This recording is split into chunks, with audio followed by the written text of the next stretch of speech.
It's actually really cloudy outside. I think it's gonna rain because I checked the weather this morning. It's gonna rain maybe soon, and then till before afternoon time.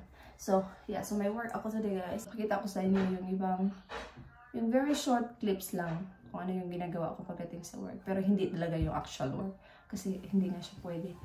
So yeah, me and Mark are working together today. So ako lang at saka yung aming team leader, at saka tomorrow I'm working with our manager. So nag-message sa akin yung manager ko, when was that? Tuesday. Nag-message siya na pwede ba daw akong mag-start ng a little bit early, like 9, because may meeting daw siya ng 9. So nireply ko siya gabi na kasi di ba, syempre kailangan ko din iasa ang aking mother-in-law at if okay lang sa kanya if mag-start ako ng early, since siya nga yung nagbabantay kay Kira, di ba? So sabi niya she's busy to do it in the morning. So sabi ko sa aking manager na I can't do it. Pero alam ko namang naiintindihan niya yun kasi wala akong pasok. Pero kasi naman pag mayroong pasok, kahit mag-start pa ako ng 9, okay lang. Kasi di ba 8 something yung pasukan. So 8:30 nandun na si Kira sa school, 8:45 at the latest. So 9 makapag-start na ako, especially hindi ako yung nag-drop sa school. Minsan ako pag wala akong work ng 9 or ako yung pick up, ganun ba? Palit kami kung saan ako available at saan din yung mother-in-law ko available. Pero most of the time sila talaga yung nagsusundo kasi gusto nila yung sila nagsusundo. At hinahayaan ko na lang din kasi diba, nai-enjoy nila at ina-enjoy nila yung moment kasi isa nga lang apo si Kira, tapos hindi naman sila mga busy kasi mga retired na sila. So anyway, magkakape muna ako guys. Hindi pala nakaalis na siya ng mga 6:30. And ngayon is 7:12 na ng umaga at ako'y gusto ko kasi nagigising ako ng maaga pag work kasi gusto ko organize na yung lahat bago ako magpasok sa work. Wala nang hugasan, malinis na yung kwarto, lahat. So cheers!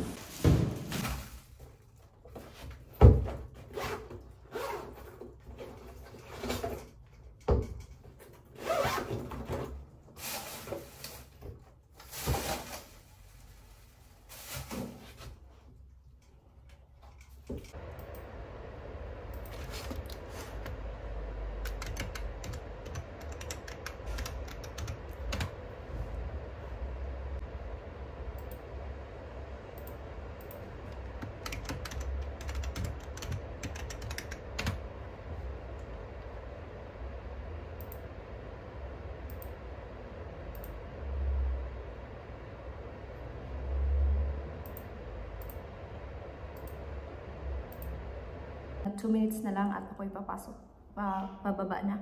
So mag-start ako ng 10. So medyo hindi maganda yung weather today, so I don't think magiging busy kami. So magsisiyo na lang later mga 2 pag nakapag-break ako. So yeah, so bababa na ako guys kasi mag-start na ako. See, 1 PM na. So lunch break ko na. So may pasta ako dito, lasagna. So ito yung aking lunch. Hininit ko lang siya doon sa office. Tapos na akong kumain guys. Hindi ko siya naubos. Parang hindi ko siya na-enjoy yung pasta. Gusto ko mag-rice. So, mamaya na nga ako kakain ng dinner pag tapos ng work.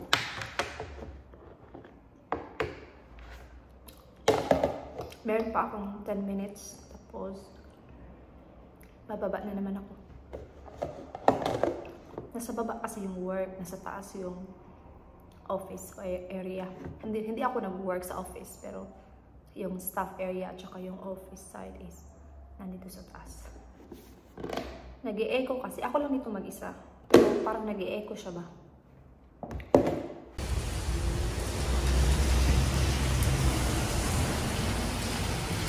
So, nakauwi na ako guys. Nandito na ako ngayon sa bahay. Magsi-6 na. Grabe yung ulan. Stop and go yung ulan dito sa England. Hindi ko alam kung summer ba to. So, tumawag si mother. Hindi ako nabasa kasi tumawag si mother-in-law. Sakto din nagpababa na ako ng sa work. Sabi niya sunduin niya daw ako kasi ulan. Kasi alam niya wala akong dalang payong ba at saka jacket. Kasi diba, nagsundo siya kaninang umaga kay Kira. So, alam niya kung ano yung suot ko. So, buti na lang. And then, it's quite busy today. Diba nasabi ko parang hindi kami magiging busy. Pero we're actually busy today. And si David, pauwi na din siya. Na-stuck daw siya sa traffic. Kasi nga ulan. So, ito yung lunch ko kanina na lasagna na hindi ko. Inubos ko na lang siya kasi wala akong dalang ibang lunch. Ayoko kasing lumabas sa pag nag-work ako kasi sayang yung 30 minutes ko ba. Lalabas pa ako para bumili ng lunch. So, kaya nagdadala ako ng lunch. And so, magluluto lang ako ngayon ng dinner. Nagluto ako ng rice kasi hindi nga ako nabusog kanina. Tapos magluto ako ng broccoli para kay David at saka kay Kira. Tapos, carrots na rin. Tapos, meron akong jacket potato para kay David. So, yun, tumawag siya kasi pupunta sana ako ng shop kasi kailangan ko ng strawberry, grapes, waffles for Kira at saka yung croissant. Kaso nga maulan. So, hindi ako nakapunta. Buti na lang tumawag siya kung ano daw yung ipabili ko. So, siya na lang yung nabibili. So, magluto ako. Then, kakain ng dinner. Gutom na talaga ako kasi hindi nga ako nabusog sa lunch ko. Mamaya, kailangan kong mag-prepare ng lunch ko bukas. Yung talagang gusto ko. And, may meeting actually kami. May meeting sa work ng one-on-one meeting. Kinakabahan ako. Hindi ko alam kung ano yung sasabihin. Although, kami namang lahat may one-on-one. Pero, syempre, parang kinakabahan ako. Although, wala namang problema. Pero, kinakabahan ako kasi, di ba, one-on-one na yung manager nyo mag-meeting. It's kind of feedback sa work ba. Pero, alam ko namang okay naman ako sa work. Wala namang kung... Siguro kung may mga problema, sabihin naman yan sa manager. Pero, I think, okay naman ako sa work. Okay naman ako as a worker. You know what I mean? Steam ko kasi to hindi ako yung boil talaga. Mas masarap kasi pag yung veg steam lang kasi natural talaga yung lasa niya kaysa sa pakuluan mo talaga siya ba. Yan na guys yung ating veg, broccoli at carrots. Pakuluan natin, i-steam natin yan. Ito yung jacket potato ni Dave na microwave ko lang. Tapos ilagay ko sa cooker. And sa work pala guys, ako lang yung isang Pinoy. So yung mga ka-work ko, mga English, ako lang yung Pinoy. Kaya pag may mga customer na Pinoy, o sinasabi nila ako daw yung unang Pinoy na nakikita nila na nag-work sa ganyan ba. Nung nag-work ako dati, last year, nag-work ako dati sa Boots. Kung taga-UK ka, alam mo yung Boots. So, kung sa Philippines, para siyang, halos same din siya sa Watson, gano'n siya. So, especially now, it's busy doon ngayon kasi mag-bare months. Alam ko maraming mga temporary staff. Kasi nag-start ako doon as a temp staff. So, yeah, so mayroon mga customer na Pinoy. Tapos, pag nagbabayad na sila, so minsan napupunta sila sa akin kasi ako yung available. Sinasabi talaga nila na ako daw yung unang Pinoy na nag-work sa Boots. Na nakilala nila ba? What is it? I'm snackish actually for my work. And it's just moaning.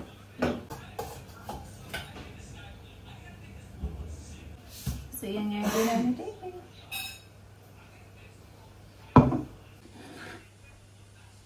Dinner! Kainan na! 8, anong oras na ba? 8:45 na ng gabi. Hindi pa ako nakapag-wash ng aking face. Actually, mag-half bath ako soon. So, 8:30 na guys. 8:45 na. So, kanina after namin nag-dinner, pumunta kami ni Kira sa shop. Kasi diba sabi ko, kailangan kong pumunta. Although si Dave, pumunta na siya sa shop. Pero kailangan ko pa din pumunta sa shop. Kasi may kailangan akong bilhin for tomorrow. And, gusto kong kumain ng something na sweet. So, diba, pumunta si Dave sa shop. So, bumili pala siya ng brownie para sa akin. Sa akin lang talaga to. Char! So, tikman natin, no? Narinig kasi niya pag sinabi ko kang Kira, Kira, sabi mo sa daddy mo, magpabili ako ng cake. So, ito yung binili niya. Tikman natin kung masarap.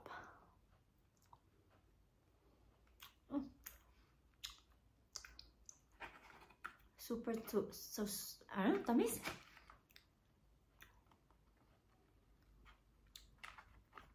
Matamis siya, grabe. Ano siya? Really rich red velvet brownie.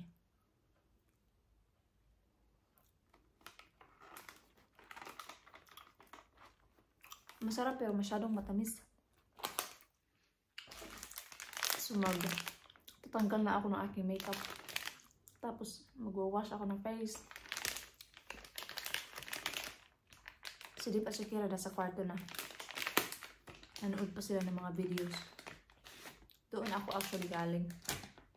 Sabi ko, kain muna ako ng cake. So, I think i-end ko na yung vlog dito guys kasi wala naman akong gagawin. So yeah, so I hope na-enjoy nyo yung video na to. And I hope to see you guys on my next video. So, itatry ko mag-vlog na naman tomorrow. I don't think mag-vlog ako tomorrow kasi ganun din naman yung video ko. Papasok sa work. And then, magluluto. So, maybe sa ano na ako mag-vlog ay sa Sabado. Kasi wala akong pasok. At saka sa Linggo wala akong pasok. Wala din akong pasok sa Monday. Is bank holiday. So, mag-upload ako, mag-vlog ako sa Sabado kasi aalis kami. So, yun. So, thank you so much guys for watching. And I hope to see you guys on my next video. Bye-bye!